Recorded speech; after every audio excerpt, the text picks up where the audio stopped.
Chilcotin landslide. Just after midnight on July 31st, a major landslide occurred in British Columbia within Canada, resulting in the complete blockage of the major Chilcotin River. This large landslide caused the river east of the slide to completely dry out, while to the west the river pooled to a vast size, being unable to break through the landslide material, thus creating an ever-expanding lake. In the 5 days since, this lake has since expanded to become up to 27 meters or 89 feet deeper than the typical river level, causing it to stretch upstream for 9.2 kilometers or 5.7 miles. Due to rightfully placed fears that the associated landslide dam could partially collapse, causing the lake water to rapidly drain away, evacuations and alerts were triggered along a 532-kilometer-long stretch of the Chilcotin and Fraser rivers, ranging from 10 kilometers northwest of Hanceville all the way to where Vancouver meets the Salish Sea.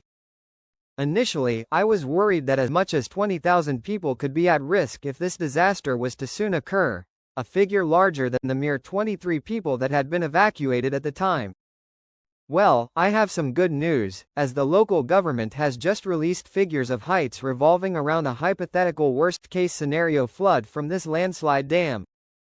And these figures are not only less than half what I was initially anticipating, but they decreased with distance much faster than I expected. With this in mind, I will now present the worst-case scenario flood heights, with an added bit of context.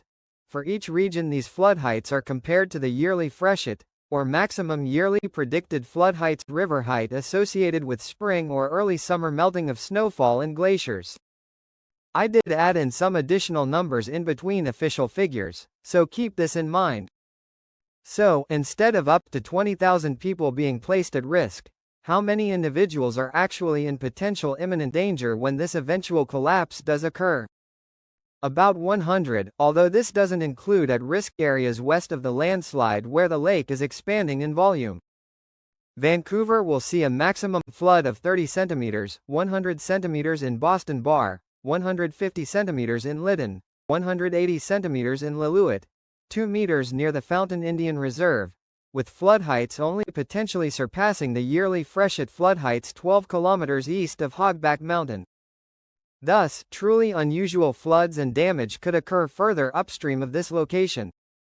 This means 3.5-meter floods east of Gang Ranch, 4-meter floods where the Chilcotin and Fraser rivers join, 10-meter or 33-foot high floods at the Farwell Canyon Bridge, and possibly 15-meter or 49-foot high floods just east of the recent landslide edge.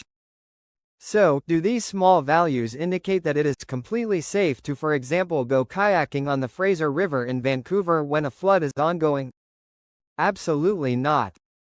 This is why the entire river currently has active flood warnings, flood river warnings watches, and high streamflow advisory alerts. So, how long will this flood take to occur?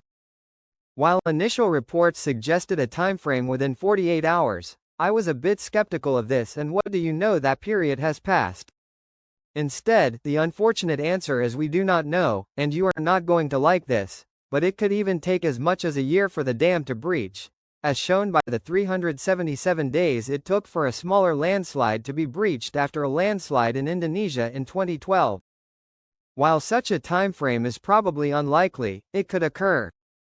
The most expensive damage this looming disaster could potentially cause is the collapse of the Farwell Canyon Bridge via eroding the ground surrounding its base.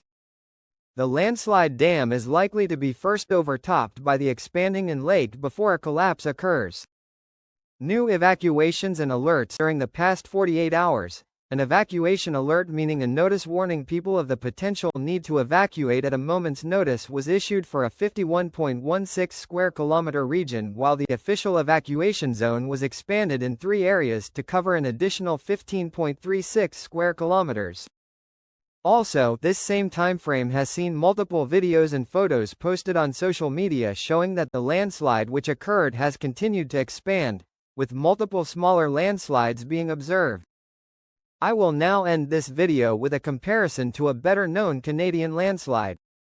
While the July 31, 2024 Chilcotin River landslide had a volume of between 9.3 million to 18 million cubic meters of rock, The more famous Hope landslide in 1965 had a volume of 47 million cubic meters.